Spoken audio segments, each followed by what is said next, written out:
நோன்பு பெருநாளின் முதல் 2 நாட்களில் நாட்டின் பல மாநிலங்களில் இடியுடன் கூடிய மழை பெய்யும் என்று மலேசிய வானிலை ஆய்வு மையமான மெட் மலேசியா தெரிவித்துள்ளது. நாளைய தினம் திங்கட்கிழமை காலையில் Negeri Sembilan, Malacca, Johor, Kelantan, Terengganu மற்றும் சரவாக்கிலும் இடியுடன் கூடிய மழை பெய்யக்கூடும் என்று தெரிவிக்கப்பட்டுள்ளது. அன்றைய தினம் பிற்பகலில் பெர்லிஸ், கடா, பினாங்கு, பேரா, கிளாந்தான், திரங்கானு, பகாங், ஜொகூர், சபா மற்றும் சரவா ஆகிய மாநிலங்களின் பல பகுதிகளில் இடியுடன் கூடிய மழை பெய்யக்கூடும் என்று எதிர்பார்க்கப்படுகிறது. மாலையில் பகாங் மற்றும் சபாவில் சில இடங்களில் அத்தகைய நிலை நிலவக்கூடும் என்று மெட் மலேசியா தெரிவித்துள்ளது. நோன்பு பெருநாளை முன்னிட்டு இன்று ஞாயிற்றுக்கிழமை பிறை பார்க்கப்பட உள்ளது. ஷவால் மாதத்தின் புதிய நிலவு நாடு முழுமையிலும் 29 இடங்களில் பிறை பார்க்கப்படும். இந்நிலையில் மலேசிய முஸ்லிம்கள் நாளை திங்கட்கிழமை நோன்பு பெருநாளை கொண்டாடுவார்கள் என்று எதிர்பார்க்கப்படுகிறது. மியான்மரையும் தாய்லாந்தையும் உலுக்கி இருக்கும் மிக கடுமையான பூகம்பத்தில் மலேசியர்கள் யாரும் பாதிக்கப்படவில்லை என்று வெளியுறவுத்துறை அமைச்சர் டத்துஸ்ரீ முகமது ஹசான் தெரிவித்துள்ளார்.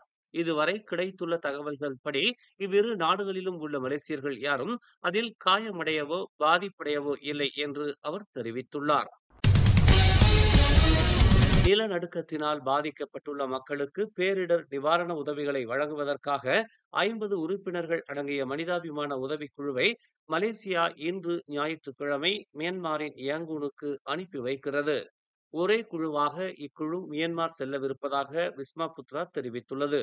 10 பேர் அடங்கிய நட்மாவின் முதல் குழு நேற்று மியான்மர் செல்லவிருப்பதாக முன்னதாக கூறப்பட்டிருந்தது. 40 பேர் அடங்கிய இரண்டாவது குழு இன்று செல்ல திட்டமிடப்பட்டிருந்தது.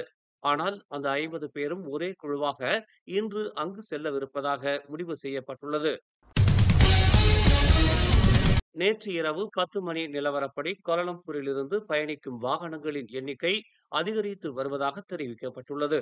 குவாமுசாங் கோலாலிபிஸ் எல்லையில் நெரிசல் 10 கிலோமீட்டர் தாண்டி உள்ளதாக குவாமுசாங் காவல்துறை தலைவர் சிக் சூன் ஃபூ தெரிவித்துள்ளார். போக்குவரத்து மெதுவாக நகர்கிறது என்றும் தொடர்ந்து உயரும் என்று எதிர்பார்க்கப்படுவதாகவும் அவர் கூறினார். இதேபோல் திரங்கானுவிலும் திரங்கானு மற்றும் கிளந்தானை இணைக்கும் ஜெர்தியில் உள்ள 2 முக்கிய பாதைகளில் போக்குவரத்து நெரிசல் அதிகரித்துள்ளது. கோலாலம்பூரின் சவுக்கிட் பகுதியை ஒட்டியுள்ள ஒரு இடத்தில் இருக்கும் ஒரு ஹார்ட்வேர் கிடங்கும் 6 கடைகளும் நேற்று நிகழ்ந்த தீ விபத்தில் எரிந்து சாம்பலாகின.